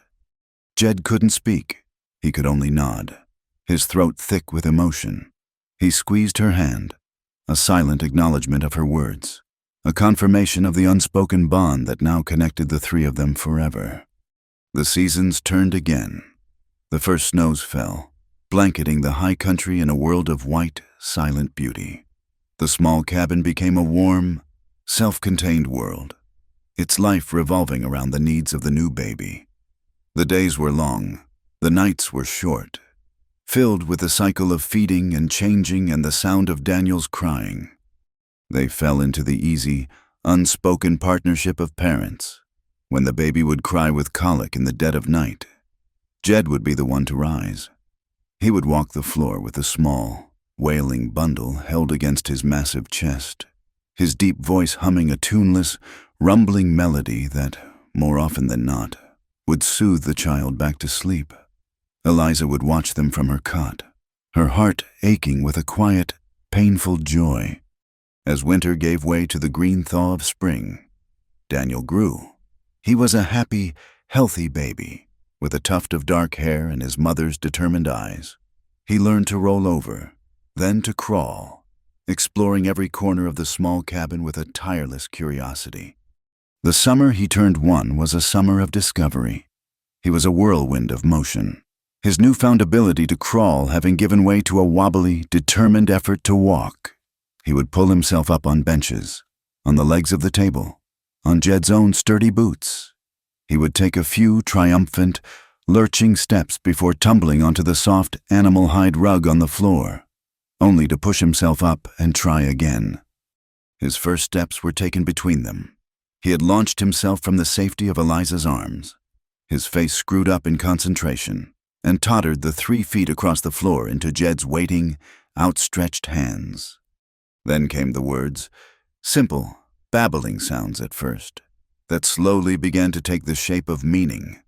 Mama was his first, a sound that made Eliza's heart soar every time he said it. He was a constant shadow to Jed. Whenever Jed was near the cabin, mending a fence or shoeing a horse, Daniel would be there, watching with wide, serious eyes, his small hands mimicking Jed's larger ones. Jed, for his part, had grown accustomed to the small presence at his heels. He would talk to the boy in his low, quiet way, explaining what he was doing, pointing out the birds in the sky or the chipmunks scurrying along the corral fence. One bright, warm afternoon, Jed was standing by the corral, leaning against the fence, watching the horses graze.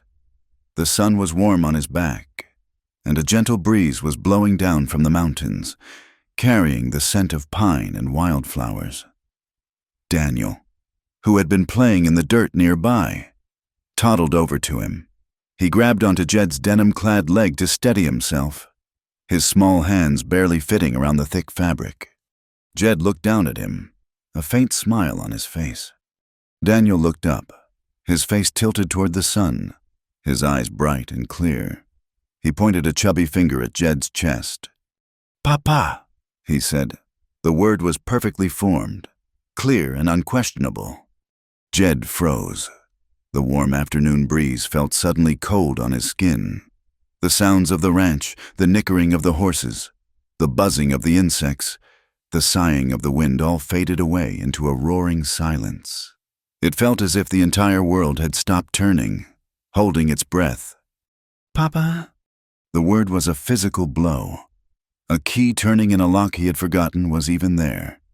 It was a name he had never expected to hear, a title he had never earned. He and Sarah had talked of children, of a son to inherit this land, of a daughter to fill the cabin with laughter.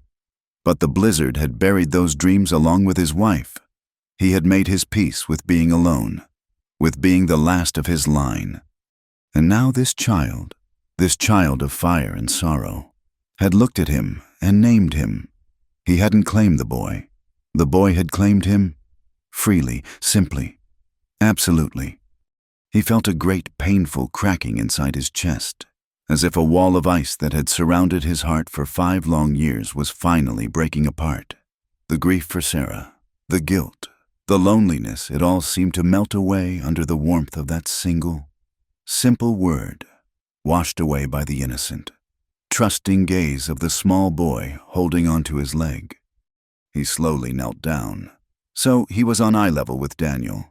He looked into the boy's face, and for the first time, he saw not just Eliza's child, not just the boy he had rescued, but his son, in some way that defied blood or law or logic.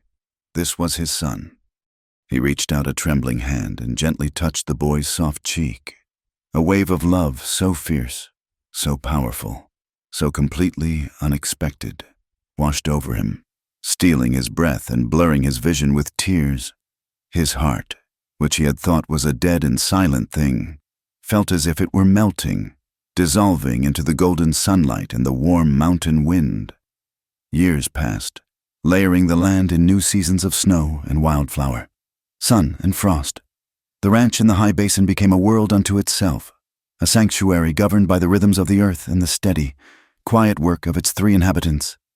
Daniel grew from a toddling boy into a sturdy child, his legs strong, his face browned by the sun, his laughter a constant, bright sound that echoed against the vast silence of the mountains. He was a child of the wilderness, as at home in the saddle as he was on his own 2 feet, his dark hair a stark contrast to the clear, steady gray eyes he had inherited not by blood, but by spirit, from the man he called Papa. The name had stuck. Jed had never corrected him, never explained the complex, tangled truth of his birth. In the spare, honest world of the high country, some truths were simpler than facts. Jed was the man who taught him to ride, to mend a fence, to know the name of every bird that crossed the sky. He was the man who lifted him onto his broad shoulders to see the world, whose hand was a steady presence to hold in the dark. He was, in every way that mattered, his father. Eliza, too, had been reborn in the mountain air. The haunted, fragile woman who had arrived clinging to life was gone, replaced by a woman of quiet strength and deep, resilient grace. The scars on her skin remained, a permanent atlas of her past, but they no longer ached with the memory of pain. They were simply a part of her, like the lines that time and sun were beginning to etch around her eyes. She ran the small cabin with a calm, capable hand, her days filled with the meaningful, tangible work of keeping a home and raising a son. The love she felt for Daniel was a fierce, protective fire, but it was a fire that warmed, not burned. It was the center of her new world, a sun around which everything else revolved. Her relationship with Jed remained a thing of unspoken depths. They were not husband and wife in the eyes of the law or the church. There had been no vows spoken, no rings exchanged, but they were partners, bound by a history more profound than any legal document could capture. They shared a home, a child, and a deep, abiding respect that had been forged in the crucible of shared trauma and quiet healing. At night, they slept in their separate cots on opposite sides of the room, the space between them a testament not to a lack of intimacy, but to a profound and respectful understanding of the sanctity of each other's survival. Their life together was a quiet conversation, spoken not in words, but in shared glances, in the easy rhythm of their work, in the simple, solid presence of each other at the end of a long day.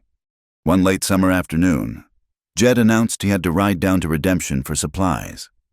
It was a trip he made 2 or 3 times a year, a necessary intrusion of the outside world into their secluded life. In the past, Eliza had always remained behind. The thought of the town, of the memories it held, a source of quiet anxiety. But this time, as Jed saddled Jasper, she came out onto the porch, a determined look on her face. "I'm coming with you," she said. It wasn't a request. Jed paused, his hand on the saddle horn. He looked at her, his gray eyes searching her face. He saw no fear there, only a calm resolve. He simply nodded. All right. Daniel, now a boy of 6, was ecstatic. A trip to town was a grand adventure. He rode on his own pony, a steady, gentle mare that Jed had trained for him, his small back straight and proud as he followed Jed down the long, winding trail that led from the high country to the plains below. As they drew closer to Redemption, a faint scent drifted on the wind. It was the smell of coal smoke, of civilization. For a moment, a cold knot tightened in Eliza's stomach. It was a ghost scent, a memory that lived in the deepest part of her. But she took a deep breath of the clean, sage-scented air, and the feeling passed. It was just a smell. It no longer had any power over her. The town had changed little. It was still a single, dusty street lined with false-fronted buildings, huddled under the vast, indifferent sky. As they rode in, a few people stopped to watch them pass the quiet, solitary rancher from the mountains. A woman they did not recognize, and a healthy, bright-eyed boy. There were a few curious murmurs, but no one bothered them. In the West, a man's past was his own business, as long as it didn't cause trouble in the present. While Jed was in the general store, stocking up on flour, salt, and coffee, Eliza stood on the boardwalk, her hand resting on Daniel's shoulder. She looked down the street, and her gaze was drawn, as if by a magnet, to a familiar squat stone building at the far end of town, the Forge. "Mama, can I get a licorice whip?" Daniel asked, tugging on her sleeve. "In a minute, sweetheart," she murmured, her eyes still fixed on the dark, silent structure. A different family now lived in the small cabin behind it. She could see laundry hanging on a line, but the forge itself looked abandoned. Its great wooden doors were closed, a heavy chain and padlock securing them. Weeds grew thick and untamed around its stone foundation. Caleb had been sent to the territorial prison years ago, his crime too brutal for the small-town jail. Sheriff Morgan had told Jed that he had died there, a year into his sentence, consumed by a fever and his own unquenchable rage. She felt a sudden, powerful need to go closer. Leaving Daniel in Jed's care, she began to walk, her steps slow but steady, down the dusty street. The sun was hot on her shoulders. The sounds of the town, a distant piano, the murmur of voices from the saloon, the whinny of a horse seemed to fade as she approached the place that had once been her entire world, her prison, her hell. She stopped before the great, weathered doors. She could see the dark scorch marks around the edges, the places where the heat had been so intense it had blackened the wood. She reached out a hesitant hand and laid it flat against the rough, splintered planks. The wood was cool under her touch. There was no heat here anymore. There was no fire. She closed her eyes. The wind, blowing across the open plains, soughed around the corners of the building. A low, mournful sound like a long, slow exhalation. And in that sound, she could almost hear the ghosts, the roar of the bellows, the clang of the hammer, the memory of her own screams. The wind carried the faint, lingering scent of old coal smoke, a smell that had once meant terror and pain. But as she stood there, a survivor on the ground of her own battlefield, she realized the scent no longer had the power to burn. It was just a memory, the ghost of a fire that had long since gone out. And in that moment of profound, quiet revelation, she understood. The fire had not won. Caleb and his rage, his hammers and his hot iron, his venomous words and his possessive fury, they had not won. All his fire had managed to do was burn away a life that had been a cage. It had burned away her fear, her illusions, her desperate hope that a monster could be loved into a man. The fire had been meant to destroy her, to purify her of a sin she had never committed. But it had failed. In the end, the fire had been the thing that had set her free. Its destructive light had illuminated the path to a stranger's compassion, to a life of quiet dignity, to the fierce, unconditional love of her son. The fire had been an ending, but it had also, against all its intentions, been a beginning. A shadow fell over her. She opened her eyes. Jed was standing beside her, his solid presence a comfort and a shield. He didn't speak, didn't ask what she was doing. He simply stood with her, his gaze also on the silent forge. He reached out and placed a hand on her shoulder. It was a simple, familiar gesture, one he had made 100 times. But standing here, in this place, it felt different. It was a closing of a circle. He had pulled her from this darkness, and now he stood with her as she faced its memory in the daylight. They stood there together for a long time. The man, the woman, two survivors in the quiet afternoon sun. No words were needed. In the vast, lonely expanse of the West, silence was the most honest language, the native tongue of those who had endured. It was the language of shared experience, of mountains and blizzards and the quiet, steady strength it took to simply keep on living. Later, as the sun began its slow descent, painting the western sky in brilliant strokes of orange, rose and deep violet, they made their way out of town. They rode to the top of a small hill overlooking the plains, the same hill they had crested on their first journey to his ranch. Jed dismounted and lifted Daniel down from his pony. Eliza slid from her saddle, and the three of them stood together, watching the last sliver of the sun disappear below the endless horizon. The wind was gentle, cool on their faces. Daniel stood between them, his small hands holding one of each of theirs. The light faded, the brilliant colors softening to a deep, peaceful purple. The first stars began to appear in the darkening sky, cold and bright and impossibly distant. The vast silence of the plains settled around them, a silence that was not empty, but full of the quiet, breathing life of the land. They stood there for a long time, a small, human silhouette against the immense, beautiful, and unforgiving landscape. They were not a family born of love and courtship and whispered promises. They were a family forged in fire, tempered by loss, and bound by the quiet, unbreakable ties of survival and compassion.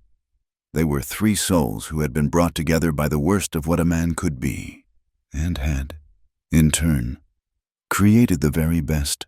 They were three lives, reborn from the ashes, standing together on the edge of the world, their faces turned toward the coming night, unafraid. Thank you for listening to our story. We'd love to know where you're tuning in from, so please drop a comment below to share your thoughts and connect with fellow listeners. If you enjoyed this tale, please subscribe to our channel, Wild West Stories 1850, and give this video a like. For extra support, consider hitting the hype button to help this story reach a wider audience.